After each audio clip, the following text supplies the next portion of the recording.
민수기 11장 23절입니다. 민수기 11장 23절 우리 한 절이니까요. 네, 같이 읽도록 하겠습니다. 시작. 여호와께서 모세에게 이르시되 여호와의 손이 짧으냐 내가 이제 내 말이 내게 응하는 여부를 보리라. 아멘. 네, 우리 옆사람과 인사하겠습니다. 주님의 이름으로 사랑합니다. 네, 주님의 이름으로 사랑합니다. 네, 오늘은요 망하면 비로소 보이는 것들이라는 제목으로 같이 말씀을 나누도록 하겠습니다.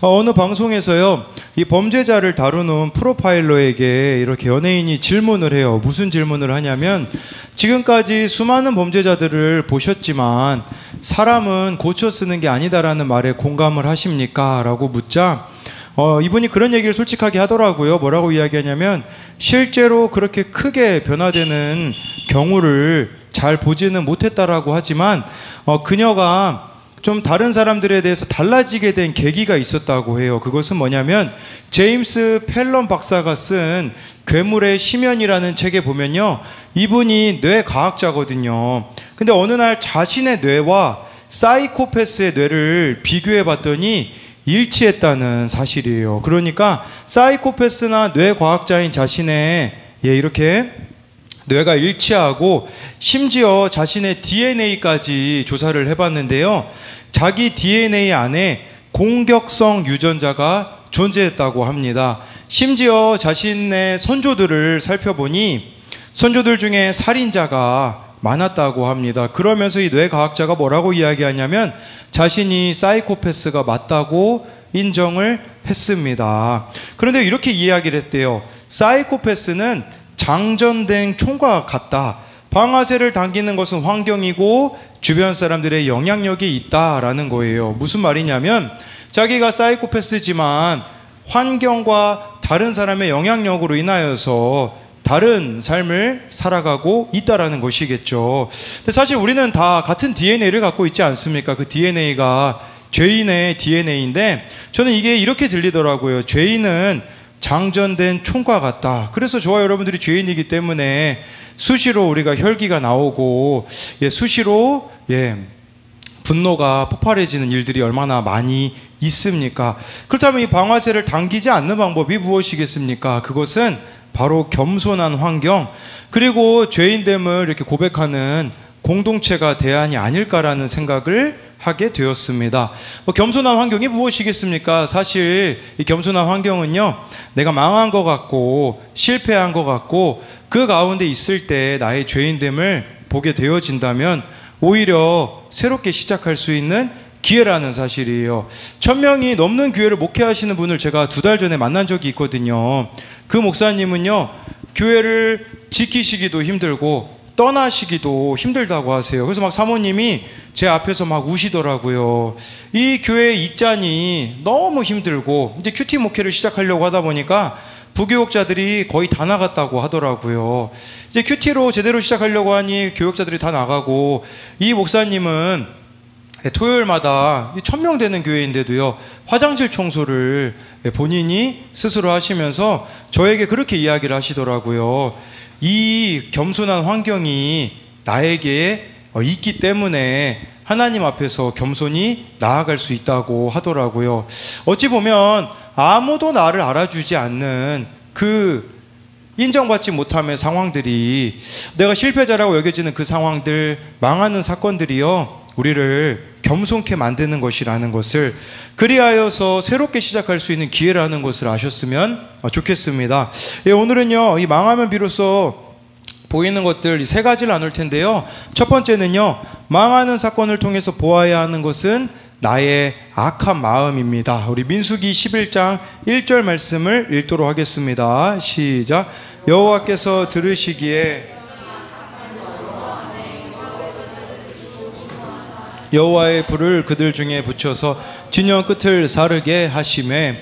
네, 이스라엘 백성들이요, 파란 광야로 이동한 지 얼마 되지 않았을 때 악한 말로 원망하기를 시작했다라고 말씀해주고 있습니다. 사람의 말을 들어보면요, 그 사람이 무슨 마음을 품고 사는지를 알 수가 있어요. 그런 의미로 보자면 우리의 행동, 우리의 말은요, 내 마음에 품고 있는 것이 드러난 것이라는 것을 아셔야 한다라는 거예요. 그렇다면 여기서 악한 말로 원망했다라는 것은 다른 말로 말하자면 무슨 뜻이겠습니까? 악한 마음을 품었다는 것이 아니겠습니까? 예, 저도요 청소년 시절에 이 혈기가 장전된 총과 같아서 어느 오토바이 탄 아저씨가 제 앞을 가로막았다고 제가 가운데 손가락을 날렸다가 그 오토바이 아저씨가 갑자기 차를 가로막아가지고 제가 눈탱이 방탱이가 된 적이 한 번 있거든요. 왜 제가 그렇게 욕을 했겠습니까? 그 뒤로는 제가 이제 절대로 그 세 번째 손가락을 내미는 일을 하지 않습니다. 별을 받기 때문에. 근데 왜 제가 이렇게 손가락을 날렸을까요? 그 이유는 제 마음 상태를 보여주는 거예요. 제 마음이 이미 그렇게 악해져 있기 때문에. 네. 우리 희재한테도 한번 제가 필리핀어를 가르쳐 준 적이 있는데, 예, 그 말을 잊지 않더라고요. 그게 좀 안 좋은 말이었는데, 우리 희재의 마음이 악하기 때문에 그런 것을 또 잊지 않는 모습을 볼 수가 있습니다. 이 악한 말을 백성들이 했다라는 거. 근데 중요한 것은요, 여호와의 불을 그들 중에 붙여서 진영 끝에 하나님이 사르게 하셨다라고 하는데요. 이 여호와의 불은 하나님의 임재거든요.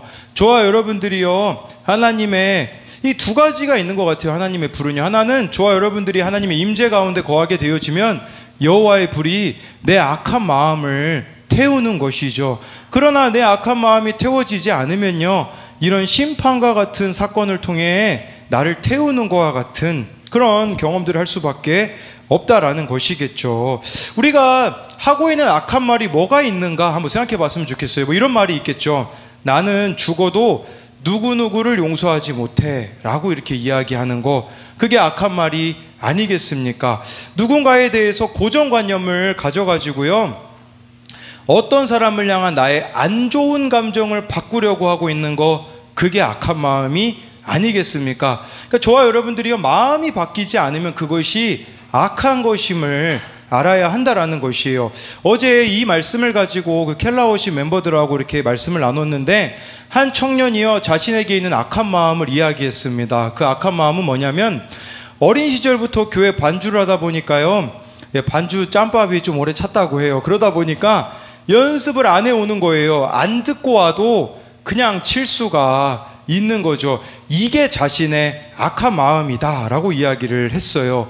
우리도 마찬가지 아닐까요? 예배를 드리는데, 큐티를 하는데, 찬양을 하는데 마음이 전혀 바뀌지 않는다면 그것은 악한 마음이다라는 것이에요. 그러면 어떻게 되어질까요? 악한 말로 원망함에 모든 것에 원망이 나올 수밖에 없음을 아셔야 한다라는 거예요. 저도 이 부분에 있어서 좀 찔림이 있었는데, 이번 주에 사모님이 저에게 물으셨어요.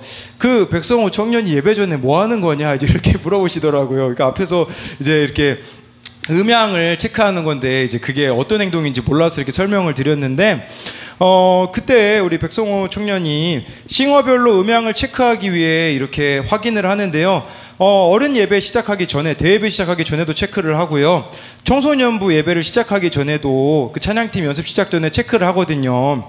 근데 제가 그날 곡을 하나 안 듣고 왔어요. 처음 하는 곡이었는데 그 곡을 안 듣고 와가지고 이제 음향을 체크하려면 두 명씩 찬양을 불러야 되거든요. 근데 저랑 부르는 애가 목소리가 되게 작은 애예요.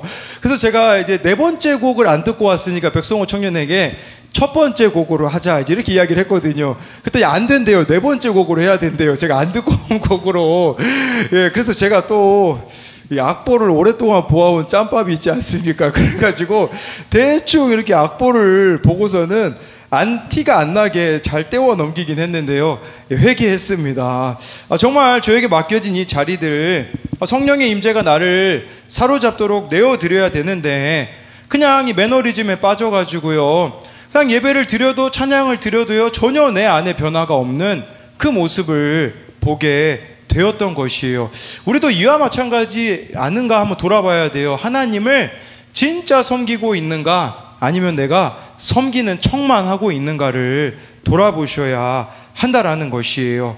그래서 예배 드리는 척, 큐티 하는 척, 그것이 아니라 정말 나의 마음을 바꾸는 회개가 저와 여러분들에게 늘 이어질 수만 있다면 매일매일이 새로워지지 않겠습니까? 그래서 이것에 대한 적용으로는요, 신앙의 연수는 오래되었지만 여전히 바꾸려고 하지 않는 나에 대한, 다른 사람에 대한 고정관념은 무엇입니까? 습관적으로 신앙생활을 하고 있지는 않습니까?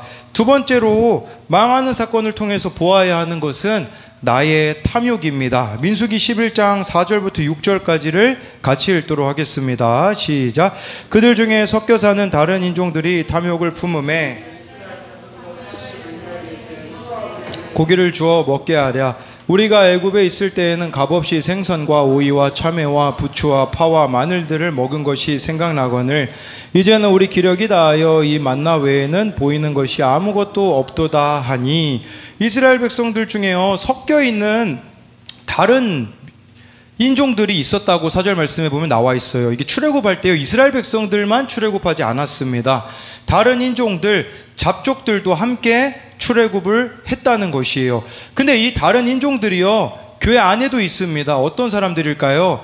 거듭나지 못한 사람들이 여기 나와 있는 섞여 사는 다른 인종들이에요. 그러다 보니까 더 구체적으로 말하자면 탐욕을 품고 살아가는 자들이다 라고 할 수가 있는 것이겠죠.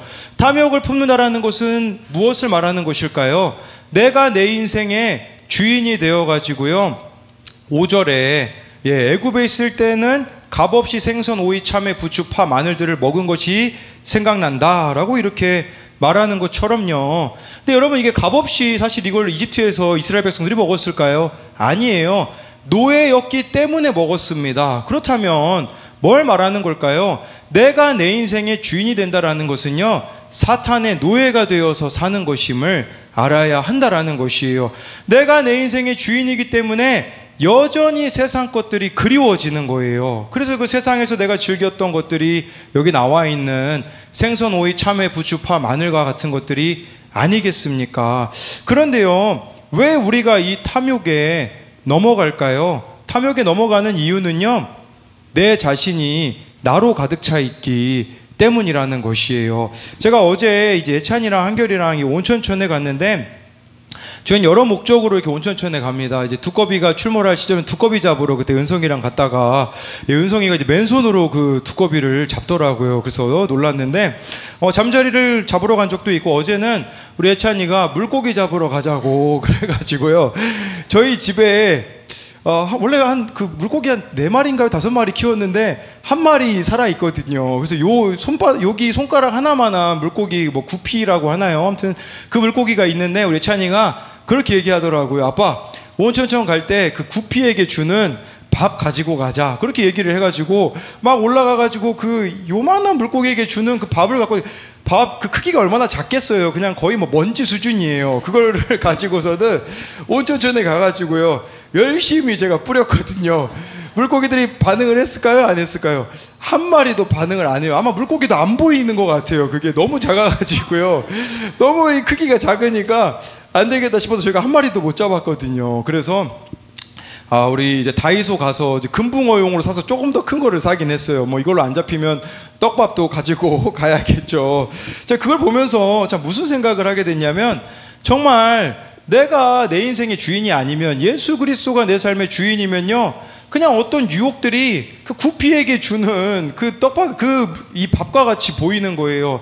근데 내가 내 인생의 주인이면요, 정말 그 유혹들이 너무 크고 매력적으로 다가와가지고 이 탐욕에 사로잡힐 수밖에 없는 것이죠. 여기에 마음을 빼앗겨지게 되면요, 모든 것이 다 불평불만으로 바뀔 수밖에 없음을 알아야 해요.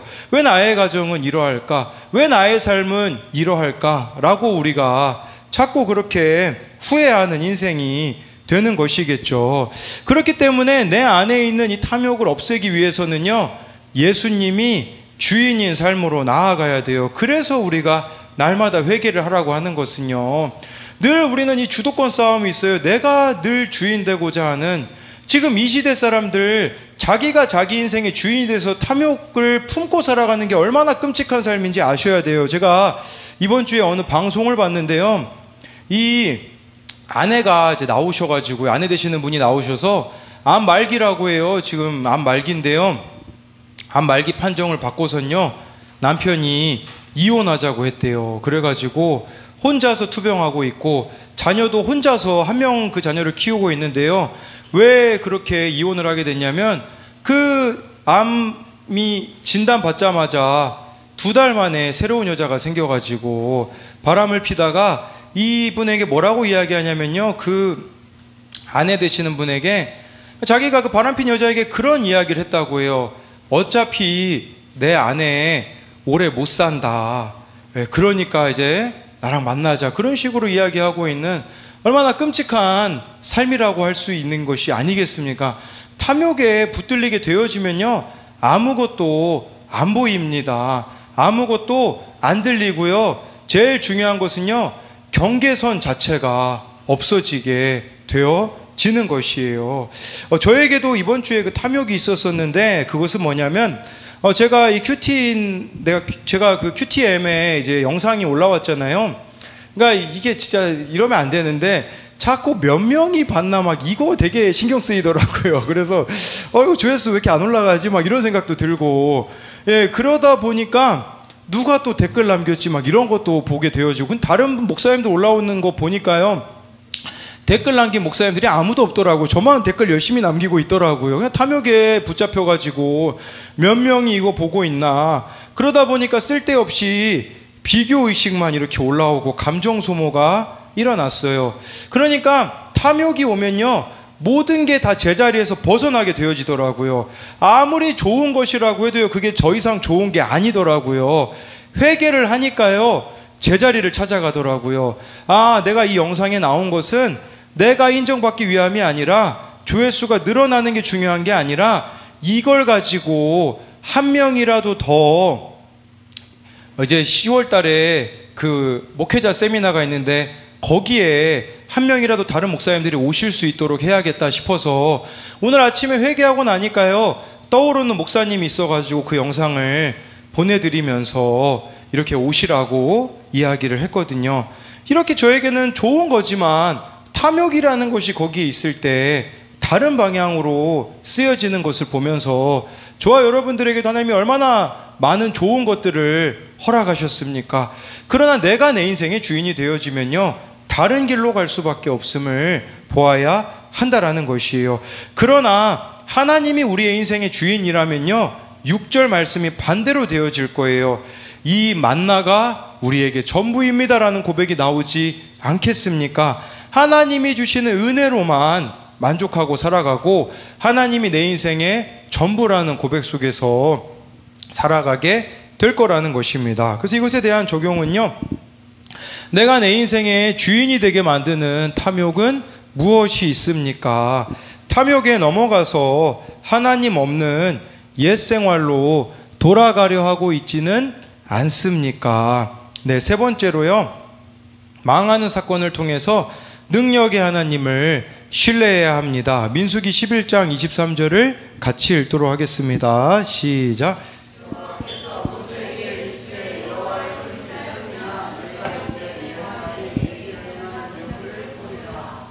네, 이 말씀은요, 이스라엘 백성들이 고기 못 먹는 거를 불평하지 않습니까? 그랬을 때 하나님께서 이 이스라엘 백성들 모두를 고기를 먹을 수 있도록 하시겠다라고 말씀해 주셨습니다. 거기에 대한 응답에 근데 모세가 의심했던 거죠.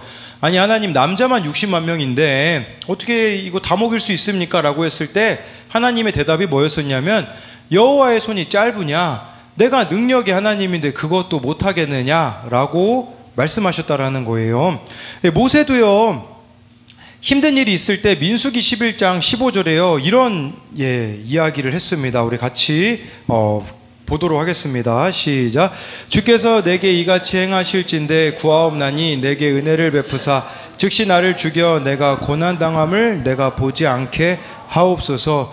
이스라엘 백성들이요, 너무 원망불평을 하니까, 사실 뭐 200만 명이 원망불평을 했으면 얼마나 이 모세 혼자 감당하기가 힘들었겠습니까? 그러니까 나를 죽여주세요 라고 말하는 것은 뭘 말하겠습니까? 이스라엘 백성들에게도 망하는 사건이 있었던 거죠. 고기를 못 먹는 사건이 그들에게는 망하는 사건이었고, 모세에게는 이스라엘 백성들이 원망불평하는 것이 더 이상 살고 싶지 않은 망하는 사건이었음을 보여주고 있는 거예요.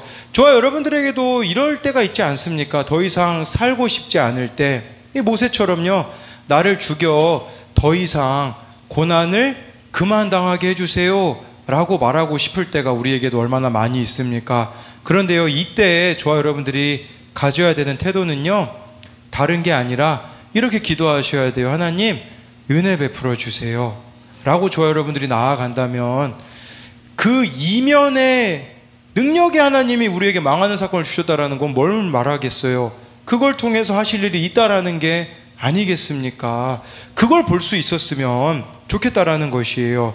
제가 작년에 망했잖아요. 사역자로서 더 이상 아이들이 사랑스럽지도 않고 사랑할 힘도 없었고, 제가 제일 싫어하는 게 실패였거든요. 제 스스로도 너무 실패자인 것 같아서 힘든 시간들이 있었습니다. 그런데 그 망하는 사건이 제게 없었더라면 저는 여전히 제 열심을 따라서 저도 병들고 제 가족들도 병들게 하고 함께하고 있는 여러분도 병들게 만들었을 거라는 것입니다. 그 사건이 없었으면 좋겠지만 그 망하는 사건이 없었다면 저는 계속해서 제가 의인이라고 생각하고 저의 죄인됨을 보지 못했을 것이에요.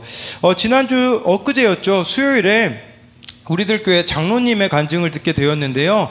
이분이 결혼을 하고 이제 의사가 되고 결혼을 했다고 해요. 그런데 처갓집이 돈이 많아가지고 병원을 차려주었다고 하더라고요.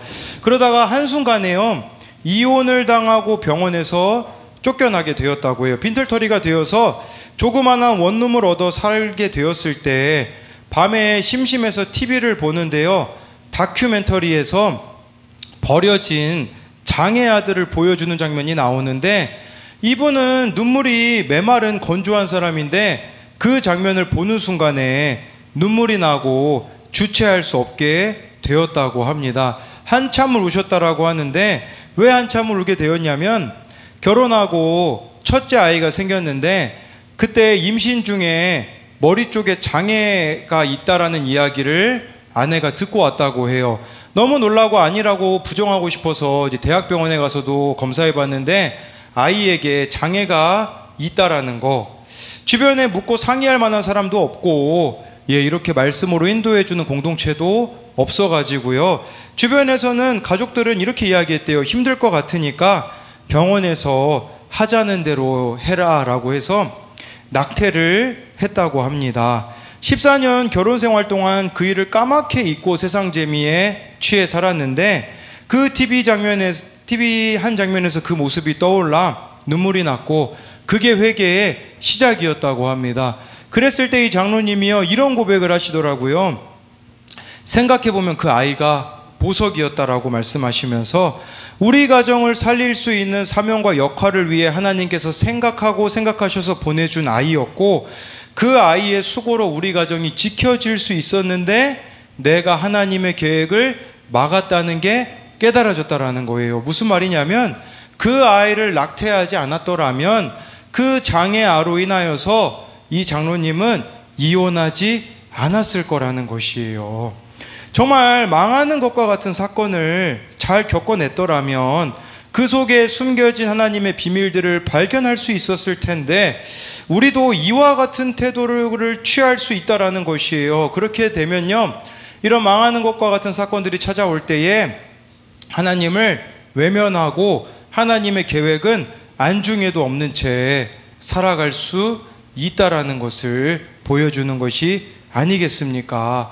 저와 여러분들에게요, 이 말씀이 생명이 되셔야 돼요. 가끔 억울한 말을 들을 때 있지 않습니까? 힘든 사건들을 만날 때 있지 않습니까? 여호와의 손이 짧으냐? 이걸 여러분들이 믿으셔야 돼요. 능력이 있으신 하나님이 왜 나에게 이 말을 듣게 내버려 두셨을까? 능력이 많으신 하나님이 왜 이 사건이 있도록 내버려 두셨을까를 생각해 보셔야 된다라는 거죠. 능력의 하나님인데 내버려 두셨다라는 것은 하나님이 그 일들을 통해서 분명히 하실 일이 있음을 신뢰해야 한다라는 것이에요. 그 가운데 저와 여러분들에게 필요한 게 무엇이겠습니까? 다른 게 아니라 회개라는 사실이에요. 회개를 해야 해결이 되어지는 것이지 회복이 되어지는 것이지, 회개하지 않으면요 돌아가는 것밖에 안 된다라는 거예요. 그래서 이것에 대한 적용은요, 나에게는 없었으면 한 일들은 무엇입니까? 그 이면에 하나님께서 허락하신 것이 있음을 신뢰합니까? 제가 아까 말씀드렸듯이요, 제가 이 탐욕에 사로잡히니까요, 제가 주인이 되어서 제가 인정받으려고 하다 보니까 그러다 보니까 멀어지는 게 있더라고요. 그것은 뭐냐면요, 다른 사람의 구원에 대해서 전혀 관심이 생기지 않더라고요. 그런데 하나님이 월요일 밤부터, 그 영상이 올라온 게 월요일이었잖아요. 월요일 밤부터 끊임없이 저에게 다른 이의 구원에 관심을 가지라고 말씀하셨는데, 저는 그거를 무시했던 것 같더라고요. 월요일 밤에는 어느 청소년 아이가 살고 싶지 않다고 저에게 전화를 이렇게 했는데, 네, 거기에는 제가 너무 참 무관심으로 대처하지 않았나 이런 생각이 들고요. 수요일에는 용민이 형을 이렇게 만나러 병원에 갔거든요. 용민이 형이 이렇게 이야기하더라고요. 자신은 시한폭탄 같아서 언제 죽어도 이상하지 않다고 이렇게 이야기를 하는데, 근데 문제는 뭐냐면 전혀 공감하지 못하고 있는 제 모습, 탐욕에 사로잡혀 있으니 해줄 말이 없더라고요. 정말 구원에 관심이 없는 제 자신이 얼마나 회개가 되어지는지, 나는 진짜 목사가 맞는가 이런 생각이 들더라고요. 그리고 어제는요, 이렇게 매주 신방을 가는 권사님 댁에 갔는데, 그 권사님이 키워주신 따님이 지금 이제 원래 스님이셨는데 이렇게 은퇴하셔서 권사님을 옆에서 돌보고 계시거든요. 이제 권사님이 따님이 있으셔서 그런가 예전에는 혼자 계실 때는 뭐 가면 한두 시간을 이렇게 이야기를 많이 하셨는데, 요새는 찬양만 이렇게 한 4-5곡 불러드리고 기도해드리고 오는데요. 그런데 권사님이 어제 그런 이야기를 하시더라고요. 스님이 매주 그 시간을 기다리신다고 하더라고요. 네, 그 이야기를 듣는데 참 얼마나 이렇게 부끄러웠는지 모릅니다. 그 권사님 만나러 가는 게 의무감에 갈 때가 너무 많은 제 모습을 보면서 정말 이렇게 구원에 너무나 관심이 없구나라는 생각을 하게 되었고요. 또 오늘도 하나님께서 2가지 사건을 통해서 저에게 구원에 관심을 가지라고 말씀해 주시는 것은, 하나는 아산고등학교 기도 모임에 가서 이렇게 말씀을 전하는데 오늘따라 유난히 아이들이 안 왔더라고요. 그런데 정말 엑기스 같은 애들만 모였어요. 그 엑기스 같은 애들이 뭐냐면 이제 담배 피다 걸려가지고 내일 광덕산 가는 애들이 이렇게 와서 앉아있더라고요. 그 애들 앉아있는데 진짜 신기해요. 이게 말씀이 누구에게 들려지냐면요, 막 목사님 자녀도 있거든요. 거기에 목사님 자녀도 있고 교회 다니는 애들도 있어요. 그런데 제일 분량이 보이는 애들이 말씀을 제일 잘 듣더라고요. 그게 참 신기합니다. 그런데 제가 오늘 그런 이야기를 나눴어요. 그 이혼한 가정에서 이렇게 자란 아이들은 2가지 좀 어려움이 있다고 이야기를 했거든요. 하나는 엄마나 아빠가 나를 또 버릴 것 같다라는 그 두려움이라고 이야기를 했고요. 또 한 가지는 나의 잘못 때문에 부모님이 이혼한 것 같다라는 그 죄책감을 느낀다라고 이렇게 이야기를 해줬거든요. 그렇게 예배를 끝났는데 어떤 애가 그냥 제 앞에서 펑펑 울더라고요. 그래서 너 무슨 일 있니? 이렇게 물어보니까 그 애가 저한테 그렇게 얘기하더라고요. 목사님, 사실 저희 아빠 엄마가 별거 중이세요. 그리고 이제는 곧 이혼하려고 하시는데 너무 힘들어요 라고 저한테 이야기하는 그 아이의 모습을 보니까 제가 쓸데없는데 너무 저의 관심을 가지고 살았던 것이 부끄럽게 여겨지더라고요.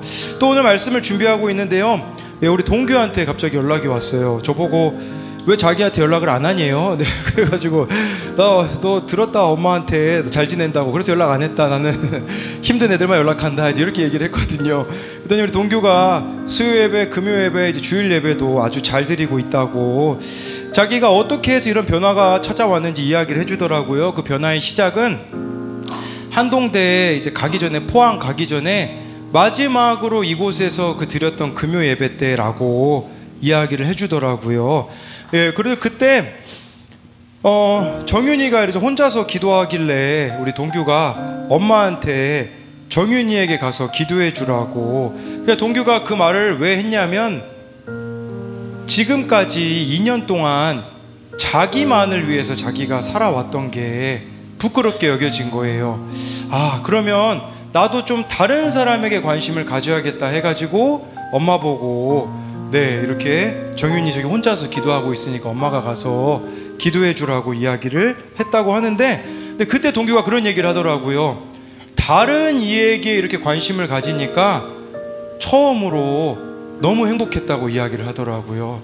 지금까지 모든 에너지가 나에게 있었을 때는 누리지 못했던 그 기쁨이 다른 이에게 관심을 가졌을 때, 예, 참 세상에 줄 수 없는 기쁨이 있었다라고 이렇게 이야기를 하면서요, 마지막엔 저한테 이렇게 이야기하더라고요. 목사님, 저는 2년 동안 하나님이 저를 외면하신 줄 알았어요. 그런데 그게 아니라 제가 2년 동안 하나님을 외면했던 것이었더라고요 라고 이야기를 하더라고요. 그래서 이런 모습들을 통해서 제가 보게 되어지는 것은, 네, 망한 게 아니고 끝나 보이는 게 끝이 아니라는 것을 저와 여러분들이 신뢰했으면 좋겠습니다.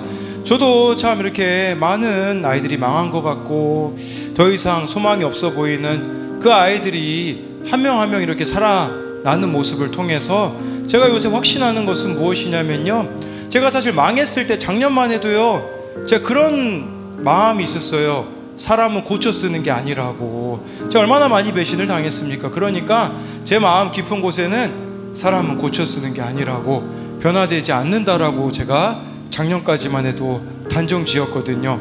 그러나 지금 제가 경험하고 있는 하나님은요, 하나님만이 사람을 고치실 수 있다라는 거예요. 우리 인생도 그랬으면 좋겠어요. 나에게는 끝인 것 같다고 할지라도 하나님께 우리가 손을 내민다면 하나님께서는 여전히 살아계셔서 그 능력의 하나님이 우리를 새롭게 하시고 변화시켜 주실 것을 믿습니다.